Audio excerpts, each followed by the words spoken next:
We should talk about Streamlabs. I'm EposVox, the stream professor. I've been making streaming tutorials and OBS guides and educational content for streamers and content creators going back longer than OBS has existed.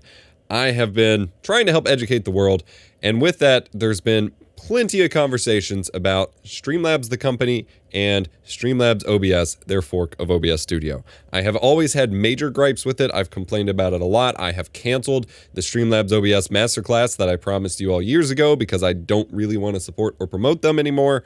It's been a whole mess.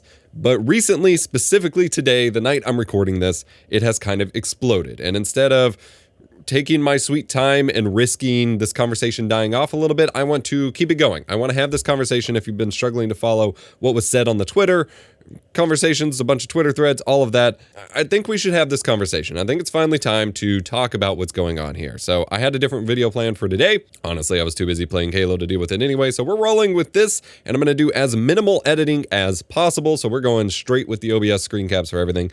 But first and foremost, I want to walk you all through the history of Streamlabs. So Streamlabs started a few different ways, but how you may have first heard of it was as a service called Twitch Alerts. I even covered this back in my earlier videos about OBS. It was a service called Twitch Alerts. It allowed you to show alerts for people who followed and subscribed to your Twitch channel.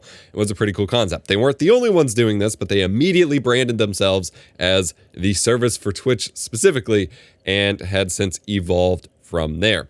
That evolution involved a few things. It was first founded in 2014 as that Twitch Alerts service and slowly started to evolve from there. They had eventually rebranded to the name Streamlabs, and in 2018, they actually just completely rebranded and sunset the twitchalerts.com website. They had previously rebranded already. 2018 is actually when they launched Streamlabs OBS, but along the way, they had some other acquisitions. They acquired Inkbot, which was, I believe, an open source stream bot that had things like counters, raffles, GameWisp integration. GameWisp was a cool service at the time. Discord integration, custom commands.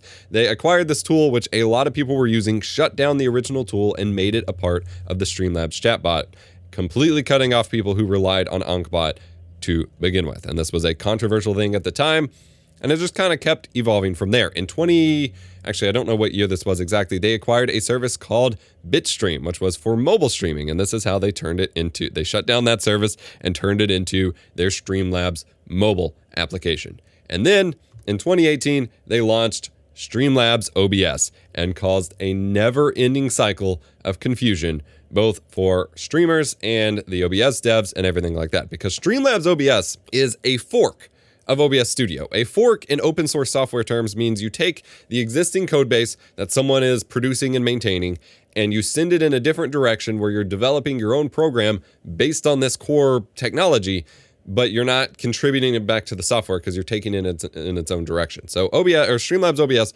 takes the core functionality of OBS Studio, libOBS and some of the core features, and strips away a lot of the extra bloat of people that don't just do pure game streaming on Twitch would use, like multi-track audio and profile management and things like that. Some of that's probably been added back, but it took away a lot of that, slapped on a pretty new front end, built on Electron, which was actually quite bulky because Electron is effectively running a UI through Google Chrome. It's what Discord uses, Slack uses. It's not very resource handy. And then they made a bunch of bold claims about being more user-friendly and having AI generated or AI accelerated or generated like game profiles that would make your games look better. A lot of weird claims like that turned out not to be true.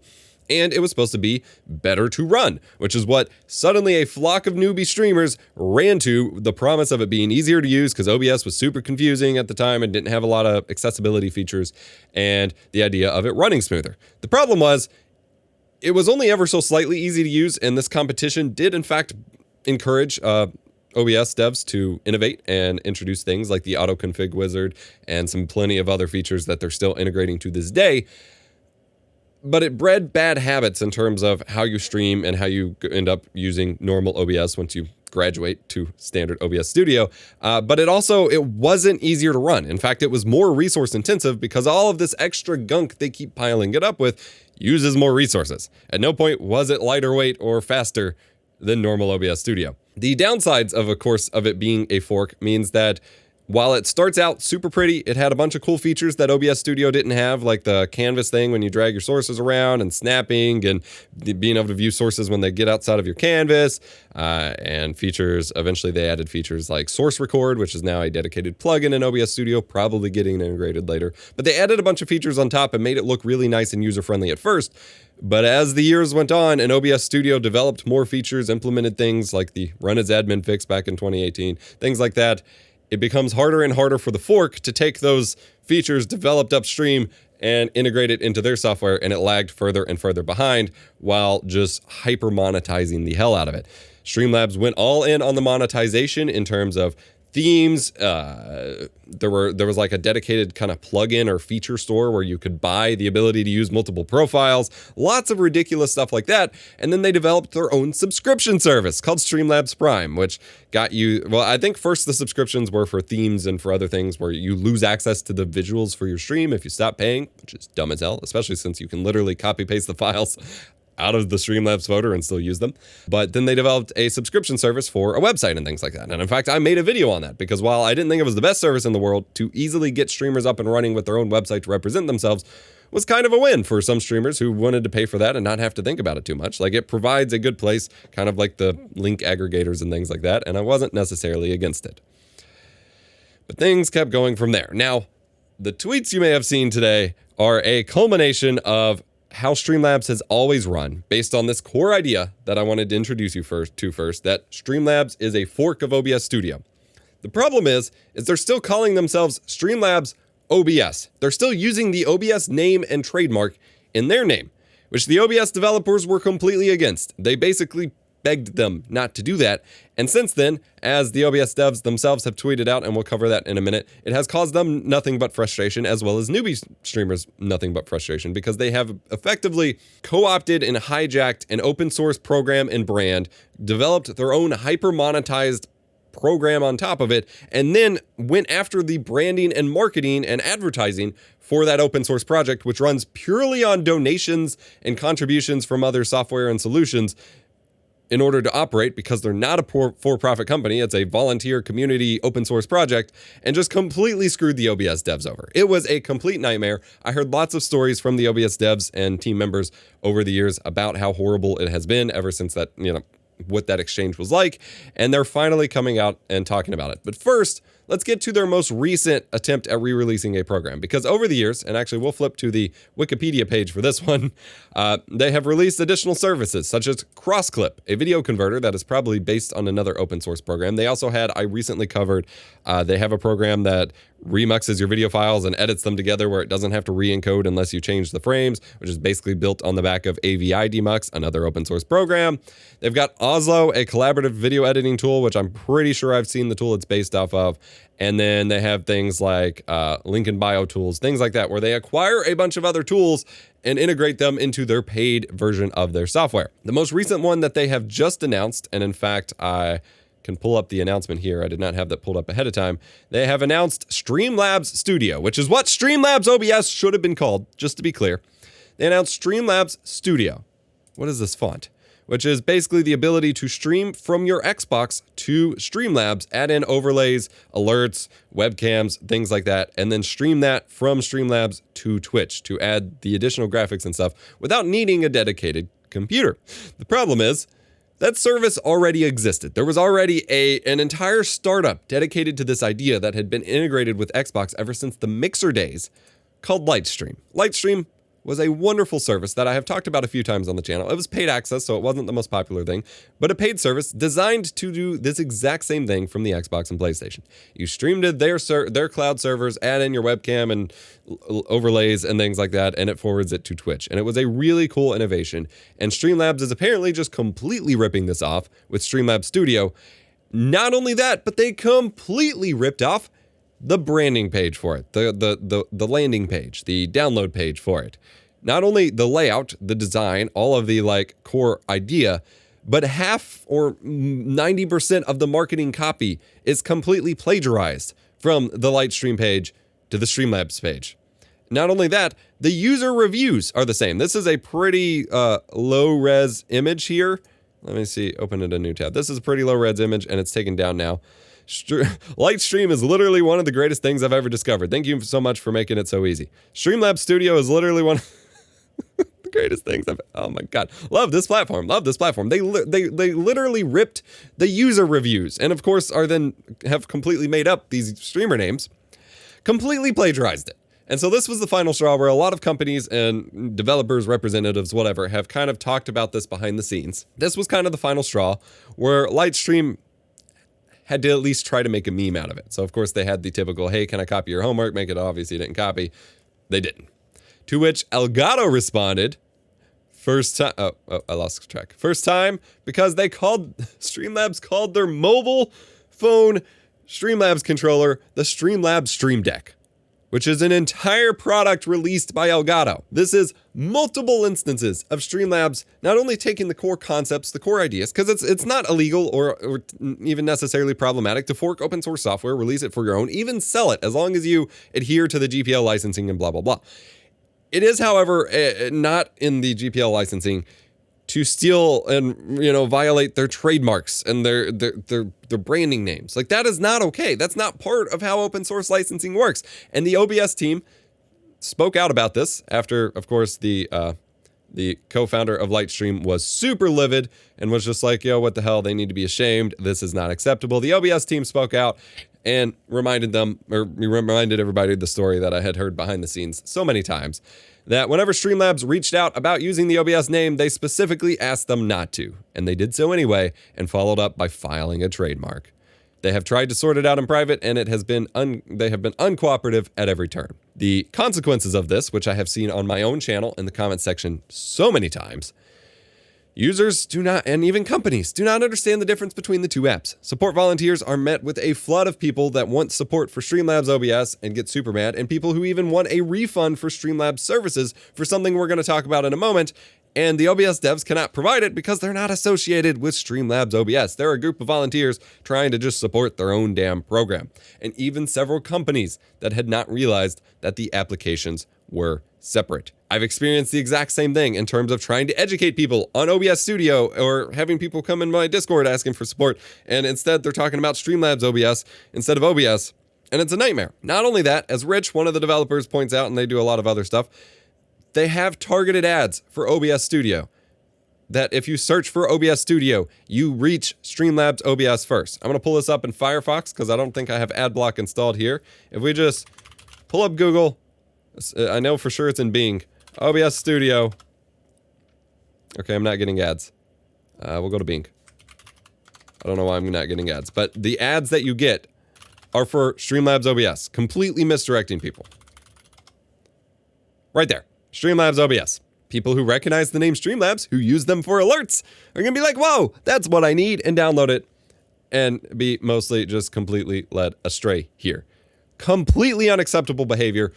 Already absurd. Literally the entire basis of this company has been built on this core idea of taking free open source tools, either buying them out and condensing them into their own stack, or hijacking their branding and their marketing and then hyper monetizing it. And if you've never actually looked at Streamlabs OBS, I cannot over exaggerate how hyper monetized their services are. It is absurd.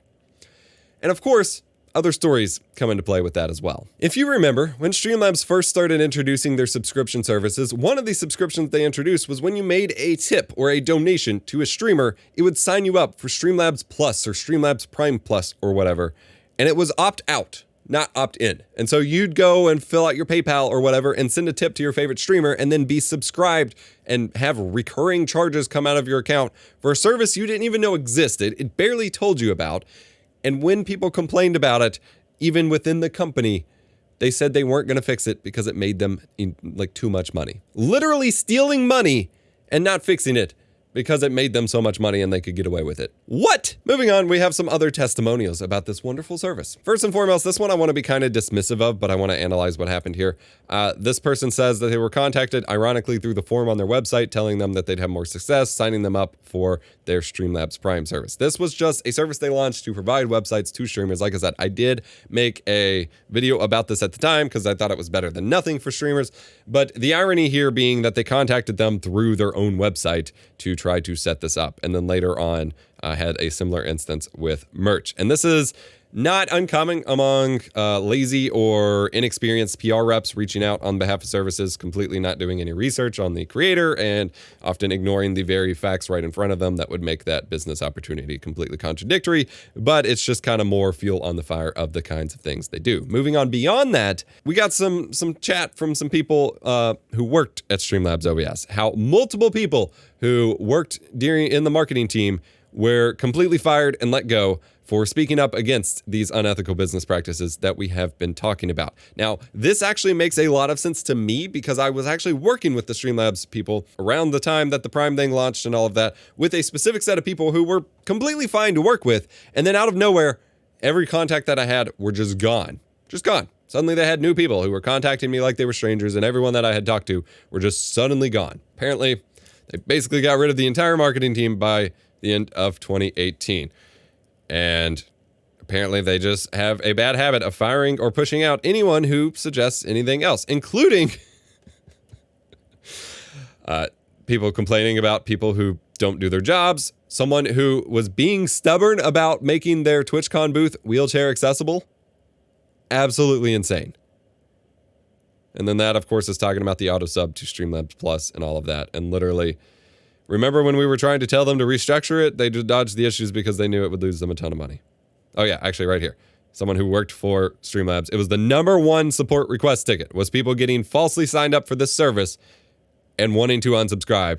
Complaints all the time and told it wasn't going to be fixed. Just absolutely insane. So then, of course, whenever these things come up, big streamers who are associated with these things have to save their face, right? They have to save face. So we get the lovely pair of Pokimane and Hassan tweeting that they will never ever use Streamlabs again unless they resolve this matter. We'll get to that in a moment. And Pokimane specifically, who is used for marketing materials and their own website and things like that for Streamlabs itself. And in fact, if we go to streamlabs.com here, if I'm not logged in, you will see Pokimane right there, along with Matt Heafy. Never figured out who he is, but this graphic's been on their website for like years at this point. Boy, oh boy, do I love when streamers tweet out this. I think this meets the definition of virtue signaling, because both of them said if Streamlabs doesn't resolve this matter immediately, they will stop using Streamlabs. Pokey, Hassan, what is it you want Streamlabs to do here? Honestly. Face to face, you're not watching this video, but I'm going to pretend you are. What is it you yourself want Streamlabs to do here? What do you want them to resolve? To completely change the name of their entire program that they have used for 3 years now? To undo all of their business practices? To unsteal the things they have stolen? To unfire the people they have fired? I'm not sure what they expect the result here to be other than a lame-ass apology. Because the whole build-up that I've been setting up here is that the things that have come out today have been completely just in line with the culture and the entire basis of Streamlabs as a company. Borrow, steal, and recreate and buy out as much as possible and hyper monetize, and then get purchased by Logitech in 2019 for a metric buttload of money. I don't know at what point someone saying, oh, I'm not going to use Streamlabs anymore unless they fix this. I don't know what Streamlabs could do to fix this, because this is the entire basis of their company and their service. There is no fixing this. Streamlabs is inexcusable. The company itself, there is nothing redeemable about the company, the things they've acquired, the way they've handled their business, the way they have worked with partners, the way they've worked with their employees, the way they have worked with OBS, the very basis of their program's existence. There's no way to redeem that. There's no redemption arc here. They've already made too much money, even if they shut down tomorrow. Like, no one involved in that shutdown is redeemable either. Like, of course they get to just walk away with the millions and millions of dollars they've made. What do you expect to happen here? Top tier streamers calling out a company kind of inconsequentially? And that just kind of leaves us with the conclusion. But before we get to that, I do want to get to Streamlabs' response to Lightstream. Just to follow it up with one last little sting here from Streamlabs. We made a mistake. text on the landing page was placeholder text that went into production by error. This is our fault. We've removed the text as soon as we found out. Our intended version is now live. Lightstream team is great, and we've reached out directly to them to apologize. You want to know what placeholder text is? Placeholder text is that weird stuff you see on some blogs or pages that are broken that is a bunch of Latin gibberish. Lorem ipsum blah blah blah blah blah, but people have it memorized like pie. I don't. Lorem ipsum blah blah blah blah blah. A bunch of Latin auto-generated kind of text that has been used as the standard for placeholder text on the web for pretty much its entire existence. It exists for a reason. You don't plagiarize someone else as your placeholder text unless you're plagiarizing them, especially the user reviews. This isn't a mistake, or as some people are trying to defend it as, some graphic designer that needs punished and ran away with an idea. This is fundamentally how the entire company operates. They saw this service, they recreated it, they literally copy-pasted the entire landing page for that other service, verbatim for most of the marketing copy and user reviews and layout and all of it. And while I do believe that they did not intend to launch with that stolen marketing copy in place, it fully 100% reveals that the intention of copying it and more or less plagiarizing it overall was 100% what they were going for from the beginning. You don't start out your own landing page or your own product release as plagiarism of someone else's as accidental placeholder text. That is 100% a complete look behind the mirror of their intentions, and there is literally no apology they could give that makes up for that, aside from admitting that that's what they're doing and how their business runs. So I end this video. I'm not going to sit here and tell you, oh, you should never use Streamlabs or Streamlabs OBS again. Well, actually, I've probably told you many times, especially in our Discord and Twitter over the years, to stop using Streamlabs OBS. Please do. It's a terrible piece of software. It does absolutely nothing for you. OBS is fine. I have countless guides and will happily help walk you through a transition on our Discord server if you need additional help. Plenty of videos on the subject. OBS Studio is just fine, more powerful, expandable by plugins, and actually less resource intensive than Streamlabs OBS. So I will tell you to stop using that. I'm not going to tell you what to do with your alerts. I will say that I have lazily stuck with Streamlabs for the alerts and for my chat boxes and things like that over the years, just because it's been a little too involved to set everything up again on another service, but I'm pretty sure I'm moving to Streamelements or another similar service. Streamelements' OBS plugin is also horrible. Don't use that, but their service is fine. I'm not going to stream again until I have my replacement alerts set up, even if they're just generic alerts, until I have my new alerts set up and swapped over. I'm never touching Streamlabs again. I already kind of burned some bridges with them in the past. I'm going to continue to do so. And this message is the people over at Logitech who, other than the stream cam that they were terrified to send me, have been totally fine to work with. This is the company that you've bought. To Logitech, to the big streamers who've partnered with the companies and clearly not vetted the process that they've gone through, you know, like your skincare companies, this is the company you've been working with the whole time. At no point was this a bad decision they have to backtrack. This has been the company, how it's operated, and how it's been since the beginning. Logitech, this is the company you acquired and funded and legitimized on the market. Streamers, this is the company you've had your branding on and promoted on your own streams. This is the reality. This isn't suddenly a change in their philosophy. This is how they've operated for years. If you're actually going to do something about it, you just need to do it. Screw you, Streamlabs. I don't know what else to say. I don't like being super combative, but really, where do we go from here? Go check out my merch, EposVox.gg/merch. Obviously, I couldn't put a sponsor spot on this video. If you made it this far, join us on Discord, discord.gg/EposVox. My original OBS Master Class will be linked below. If you need tutorials, it's mostly still accurate. I do have an updated one coming at some point. Hit the like button, subscribe. Let me know your thoughts about this whole situation in the description or comment section down below. I'm going to quickly edit this video and get to sleep. Thank you for watching. Oh, remember, be kind, rewind.